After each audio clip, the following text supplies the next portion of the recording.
San Diego Padres, they add to the roster here, trading for Rich Hill and G-Man Choi. So right now the Padres didn't have enough capital in the minor leagues to make a deal for Justin Verlander or Eduardo Rodriguez. So they go on a little bit of a cheaper route in terms of paying up prospects for Rich Hill and G-Man Choi. So Rich Hill, he'll slide right in to that fifth spot most likely for this Padre team, which has been a problem all season. We know Michael Walker's hurt.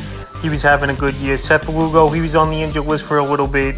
But Rich Hill, even at 44 years old, he still goes out there and could eat innings on the year. 119 innings, 7-10 record, 104 Ks, 4.76 ERA, a 1.48 WHIP, and 7 quality starts. In terms of fantasy baseball, even though he's going to a San Diego team, where I'm a little surprised they're buying this year. They're 5.5 games out of the wild card, but right here with a minor move to add to the roster, they're getting Hill, so Hill will be the fifth starter. They've had problems, like I said, with Ryan Weathers or even Wolf, who was in this trade as well, filling in that fifth role. So right here, Rich Hill, a veteran, like I said, he's been all over the place throughout his major league career, and he still could go out there and give innings, but right now I'm still not interested in him in fantasy baseball. And in terms of G-Man Choi, he didn't play a lot this season. He was injured a majority of the season, but now they get a lefty who can hit righties pretty well as G-Man Choi.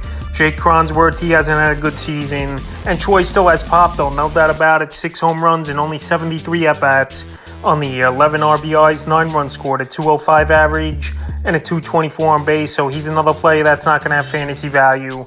I definitely could see him DH at times and play versus righties at first base is G-Man Choi. And this San Diego Padre team, they're hoping they could sneak in to the back end of the playoffs, obviously. They're a good team on paper, but it just hasn't translated on the field. But they obviously still think they have a chance here with this minor deal, getting Choi and Hill. So in terms of real life move, it's a great move, I believe, for this team. Low risk, high reward, not giving up crazy prospects in the deal. But in terms of fantasy baseball, I don't think consistency will be there week in and week out for these players to be on fantasy rosters. So San Diego Padres try to shore up a few holes here, getting Rich Hill and G-Man Choi from the Pittsburgh Pirates.